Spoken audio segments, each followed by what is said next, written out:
তো hello guys, আবার চলে এলাম একটা নতুন ব্লগস ভিডিও নিয়ে। আর তোমাদের সাথে কালকে শেয়ার করেছি যে কালকে বিশ্বকর্মা পুজোয় কী হারে বৃষ্টি হয়েছে আর কি পরিমাণ মানে সমস্ত জায়গায় জল দেখতে পাচ্ছ। তো সেগুলো এটা আগের ভিডিও। আর আজকের ভিডিও শুরু করতে চলেছি। আর আজকে হচ্ছে আরও বেশি বন্যা হয়েছে, চারদিক একদম মানে থই থই হয়ে গেছে জলে।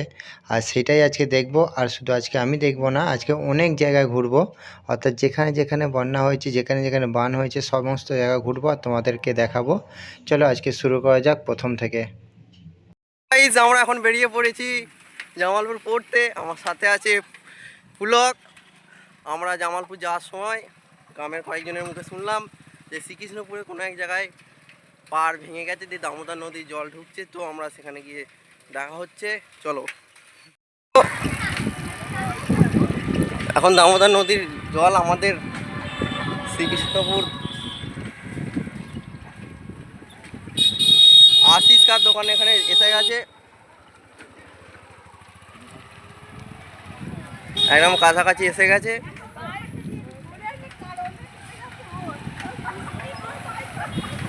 তো আমি এরকম দৃশ্য প্রথম দেখলাম। একদম বাঁশ বনে এসে গেছে জল, নদীর থেকে অনেক কাছে এসে গেছে জল। তো তোমরা যারা আমাদের লোকালের অর্থাৎ যারা আমাকে চেনো তারা অবশ্যই এই জায়গাটার সাথে দেখতে পরিচিত। পাচ্ছ আর জল এই জায়গাটা হচ্ছে একদম নদীর ধারেই, এটা হচ্ছে রাজরামপুরের বাঁশতলা। এইখানটা দেখতে পাচ্ছ, এই বাঁশতলাটা কতটা তফাতে থাকে আমাদের নদী থেকে, অথচ আজকে জল ঢুকে গেছে।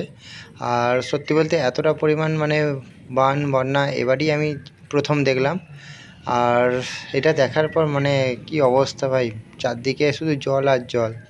শুধু তাই নয়, মানে মানুষের যে কত কষ্ট সেটাও হয়তো বোঝা যাচ্ছে। আজকে হয়তো এতটা জল, এখন টিভি খবরে দেখতে পাচ্ছি নানা জায়গায় ঘরবাড়ি ভেঙে যাচ্ছে। তো সেগুলো দেখে খুব খারাপও লাগছে।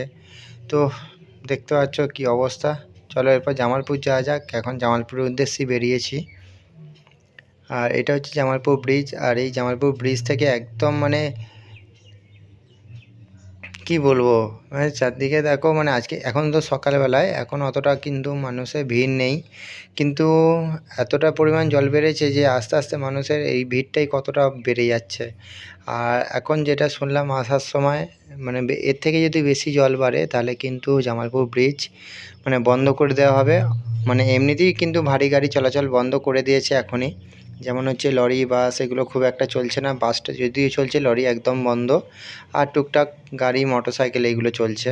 দেখতে পাচ্ছ জলে বলকাটা কী হারে মারছে, মানে এই জায়গায় কেউ যদি একজন পড়ে তাহলে তাকে আর বেঁচে ফেরার কোনো উপায় নেই। তো এই হচ্ছে আমাদের দামোদর, যেটাকে দুঃখের নদ বলা হতো। আর সেই দুঃখের নদ আজকে মানুষেরই দুঃখের কারণ হয়ে দাঁড়িয়ে গেছে। আর এখানে দেখো কি অবস্থা, মানে ব্রিজ থেকে যেন নদীর খুব একটা দূরে নয়, আর তো একদম মানে ব্রিজ ঠেকে ঠেকে যাবে এরকম অবস্থা। তো দেখো কি অবস্থা ভাই। আর শুধু এটাই নয়, এরপর আমি বেরুগ্রাম যাব, বেরুগ্রামেও দেখাবো, কারণ বেরুগ্রামেও শুনলাম নাকি কোথাও একটা বাঁধ ভেঙে গেছে, তো ওখান দিয়ে নাকি খুব জল ঢুকছে। তো এরপর দেখি বেরুগ্রাম যাব, তারপর আমাদের গ্রামে তোমাদেরকে সমস্ত কিছু দেখাবো। এখন শুধু ঘুরতে বেরিয়েছি। আর চারদিকটা কি অবস্থা শুধু জাস্ট দেখো।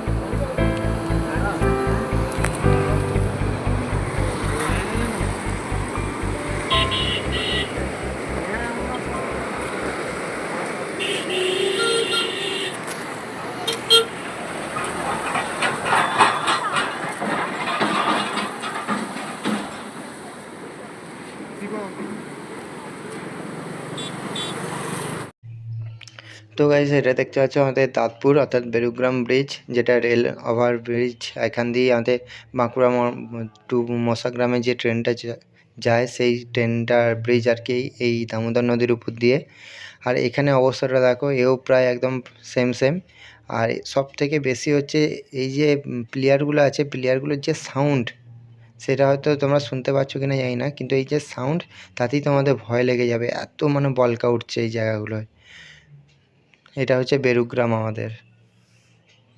তো এখন আমি চলে এসেছি আমাদের গ্রামে, মানে জামালপুর দেখলে, বেরুগ্রাম দেখলে বা আমাদের গ্রামটা দেখো, আমাদের গ্রামের মতো কিন্তু জল ঢুকে গেছে। এটা হচ্ছে জোসরাম, আমাদের পাশের গ্রাম। তো এখানেও নদীর বাঁধ উপচে গিয়ে একদম জল ঢুকতে শুরু করে দিয়েছে। এটা এই 9:30-10টা নাগাদ থেকে জল ঢোকা শুরু করেছে। আমি এখন 11টার সময় এসেছি। আর এটা হচ্ছে মানে নদী থেকে অনেকটা দূরে আর কি। কী অবস্থা, কী আরে স্পিডে দেখো জলটা ঢুকছে। এই বাঁশতলাটা মানে পুরো ভর্তি হয়ে আছে, এবার গ্রাম ভেতরে আসছে। এই জলটা পুরোটা জোসরাম গ্রাউন্ডে গিয়ে থামছে, আর জোসরাম গ্রাউন্ড এখন প্রায় 1 হাঁটুর উপরে জল হয়ে গেছে। চলো তোমাদেরকে পরে দেখাচ্ছি কি অবস্থা। সামনেটা একদম পুরো ডুবে গেছে, পুরো শেষ হয়ে গেছে একদম, মানে রাস্তা ফাস্তা কিছু বোঝা যায়নি।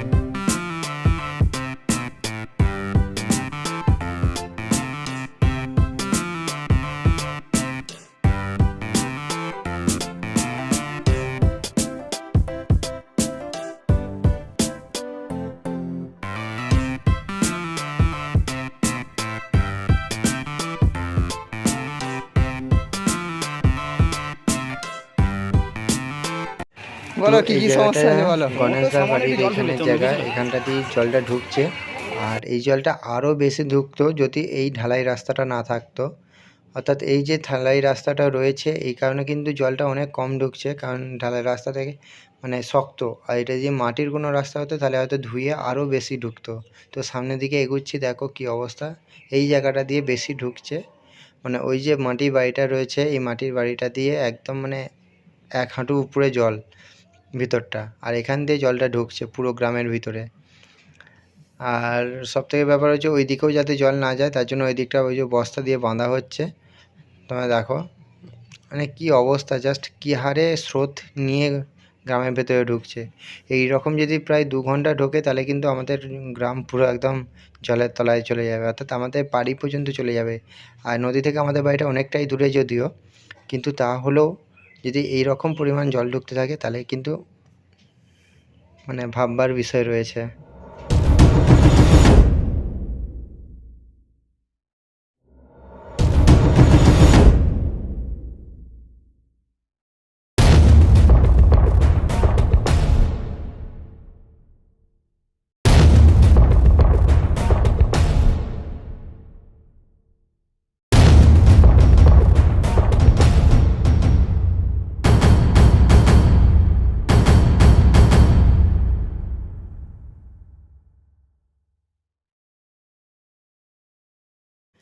আর এখানে দেখতে পাচ্ছ এই যে মাটির বস্তা দিয়ে এখানে বাঁধা হচ্ছে, যাতে জলটা এদিকে না আসে। অর্থাৎ এইদিকে এলে কিন্তু এই যে মাটির বাড়িটা রয়েছে, মাটির বাড়িটা পুরোটা ভেঙে পড়ে যাবে। তো মাটির বাড়ির চারপাশটাও এরকম করে বাঁধ দেওয়া হয়েছে, আর উপরন্তু এই বস্তা দিয়ে এধারটাকেও বাঁধ দেওয়া হচ্ছে, যাতে জলটা না মানে এইদিকে আসতে পারে। অর্থাৎ এইদিকে এলেই কিন্তু মানে এই মাটির বাড়িটা ভেঙে যাবে, প্লাস চারদিকে জল হয়ে যাবে। আর এই যে জলটা ঢুকছে, এটা শুধুমাত্র একদিক দিয়েই বেরিয়ে যাচ্ছে, তো সেই জন্য এখানটাকে গার্ড করে দেওয়া হচ্ছে, যা হচ্ছে একদিকে হোক। এই পুরো রাস্তাটা যদি ডুবে যায়, তাহলে কিন্তু মানে অনেক কষ্টের ব্যাপার। যদিও এই দিকটা উঁচু আছে, দেখতে পাচ্ছ কত লোক আসছে জল দেখার জন্য। আর এটা হচ্ছে আমাদের শ্রীকৃষ্ণপুর ফেরিঘাট, যেখানে কালকে দেখেছিলে একদম অনেকটা নিচে জল, আর আজকে দেখতে পাচ্ছি একদম পাড়ে চলে এসছে। আর এই জায়গাটা আমাদের শ্রীকৃষ্ণপুরে, এই জায়গাটা অন্যান্য সমস্ত জায়গা থেকে উঁচু, তার জন্য এখানে জল ঢোকে না। যেবারে জানবে যে এখানে জল ঢুকে গেছে, তখন জানবে যে অন্যান্য সমস্ত জায়গায় জলে ভেসে গেছে। কারণ আমাদের শ্রীকৃষ্ণপুর গ্রামটা প্রচণ্ড উঁচুতে, অর্থাৎ উঁচু আর কি জায়গাটা। এখানে জল ঢোকা বা নদীর জল আসা খুব কষ্টকর। এটা হচ্ছে জোসরামে, আমরা এখন শ্রীকৃষ্ণপুর থেকে জোসরাম এবার দক্ষিণ যাব। এইখানে মানে শুনলাম যে জোসরামে এখান থেকেও নাকি বাঁধ ভেঙে গেছে, তো তার জন্য এখানে দেখতে এলাম। আর এসে এখানেও তাই একই অবস্থা দেখতে পাচ্ছি, চারদিক থেকে মানে জল একদম হু হু করে ঢুকছে এখানেও। আর চলো আরেকটা জায়গায় দেখাচ্ছি, এই যে যাচ্ছি সেখানে হচ্ছে ব্যাপার, ওখান থেকে আর কি জলটা ঢুকেছে দিয়ে এত দূর গড়িয়ে এসছে। আর সেইটা হচ্ছে আমাদের যেখানে ঝাঁপ হয়, গোপালের ঝাঁপ হয় জোসগ্রামে, যারা লোকালে তারা অবশ্যই চিনবে। তো সেইখানে একদম কি অবস্থা, সেখানে জাস্ট দৃশ্যটা দেখাচ্ছি, চলো যাই। মানে এতটা পরিমাণ জল হয়ে গেছে যে ধারণার বাইরে। মানে ওই জায়গাটা মনে হবে যেন ওই জলের উপরে গাছগুলো আর কি দাঁড়িয়ে রয়েছে। চলো দেখাচ্ছি তোমাদেরকে। এই হচ্ছে জায়গা, পুরো চারদিক দেখতে পাচ্ছ জলে ভর্তি হয়ে গেছে। আর এখানটাই মানে ঝাঁপ হয়, এটা কালীতলা, শ্মশান কালীতলা। তো এখান থেকে কি অবস্থা দেখো, কলতলাটা পর্যন্ত হাফ ভর্তি হয়ে আছে, যেখানে কলতলাটা অনেকটা উঁচুতে উঠে থাকে। মানে চারদিকটা এই যে নদী একদম পুরো সেম সেম হয়ে গেছে। এখানটা অনেকটা বড় জায়গা, অর্থাৎ নদী থেকে এটাও কিন্তু অনেকটাই দূরে। তো জোসগ্রাম থেকে এরপর আমরা যাচ্ছি জোরদক্ষিণ। আর জোরদক্ষিণের যে ফেরিঘাট রয়েছে, নৌকা চলাচল হয়, তো সেখানেও নাকি প্রচুর জল ঢুকে গেছে এবং জল উপছেও গেছে। কারণ গ্রাম ভেতর দিয়ে ঢোকেনি, কিন্তু যে এই যে লোকালের জমিগুলো রয়েছে, এই লোকালের জমিগুলো সব মানে জল ঢুকে গেছে ওই ধারটা করে।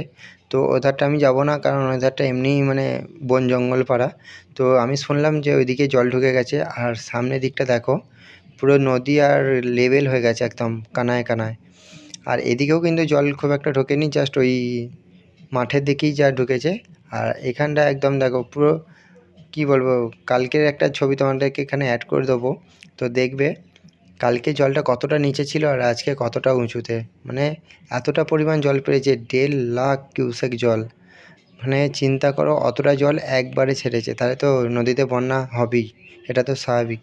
আমরা শুধু আমাদের এই দিকটা দেখাচ্ছি, কিন্তু খাটাল, পাঁশকুড়া, খিরাই এইসব জায়গাগুলো এতটা পরিমাণ বন্যা হয়েছে যে সেখানে মানুষের অর্ধেক বাড়ি জলের তলায় তলিয়ে গেছে। তারপর আমরা বিকেলবেলায় পেরিয়ে পড়ি আদমপুরে যাওয়ার উদ্দেশ্যে। আর এখন আমরা যাচ্ছি আদমপুর। আর আদমপুরের খাল কালকে যা দেখেছিলে তার থেকে আজকে অধিক গুণ বেড়ে গেছে তার জল। আর এই ছাগলগুলো এমন সময় আসে না, বাবা। তো এখন চারদিকে দেখতে পাচ্ছ সূর্য উঠে গেছে, কারণ এই কদিন বৃষ্টি হচ্ছিল, বেরোতে পারিনি। আজকে সূর্য উঠেছে, তো আজকে বিকেলবেলা বেরিয়ে পড়েছি আদমপুরে। আর যেখানে যেখানে কালকে কম জল ছিল সেখানেও নাকি আজকে 1 হাঁটুর উপরে জল, তো সেটা দেখার জন্যই আজকে আরও বেরিয়ে পড়লাম। আর চলো তোমাদেরকেও দেখাই আর আমিও দেখি যে কী অবস্থা হয়ে আছে এখন। চলো আদমপুর, আজকের বিকেলের টপিক। তো এই জায়গাটা কালকে দেখেছিলে যে জল ছিলই না, জাস্ট পার হচ্ছিল। আর আজকে দেখো এখানটা এতটা পরিমাণ জল, এখানটা 1 হাঁটুর উপরে জল হয়ে গেছে। মানে গাড়িতে আসছি তাতেই বুঝতে পারছো কিনা বুঝতেই জানি না, কিন্তু এখানটা 1 হাঁটুর উপরে জল। দেখো সাইকেলটা আসছে দেখো, আর যখন সাইকেলটা আসছিলো দেখেছো চাকাটা প্রায় হাফ ডুবে গিয়েছিলো। তো এই জায়গাটাতে এতটা পরিমাণ জল যে কী আর বলবো। আর এই জায়গাটা এমনিই নিচু। চলো এরপর আরও দেখাবো, আরও দূরের দিকে যাব। আর আজকে যখন বাইক পেয়েছি তো আর কি চাই, এখন সারাদিনটা শুধু ঘুরে যাব বাইক নিয়ে। তবে একটাই কি, দোকান খুলতে হবে, কারণ আগের দিন দোকান বন্ধ ছিল বলে বাড়িতে জানে। আজকেও যদি দোকান বন্ধ থাকে তাহলে কিন্তু বাড়িতে একদম ঠ্যাঙাবে। আর এই দেখো কি অবস্থা এই জায়গাটা। মানে কালকে এখানটা একদম অল্প জল ছিল, মানে ওই দিকটায় জল ছিল, এখানটায় জল ছিল না। আজকে এইখানটাতেও জল, আর ওই দিকটা তো আরও বেশি জল। দেখতে পাচ্ছ কি অবস্থা। ও ভাই, হায় হায় হায়। বাচ্চাদের এক্সপিরিয়েন্স দেখো, মানে রিয়াকশানটা জাস্ট দারুণ লাগে। এর জন্যই তো এত ভিডিও করবার ইচ্ছাটা বেড়ে যায় মনের মধ্যে। তো চলো কি অবস্থা দেখো, শুধু চারদিকটা মানে নদী হয়ে গেছে। মানে গ্রাম আর নেই এখন, রাস্তাঘাটগুলো জলের তলায়, পুরো নদী আর নদী।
আর এটা হচ্ছে জামালপুর ব্রিজ বিকেলবেলায় আদমপুর থেকে ঘুরে আসার পর।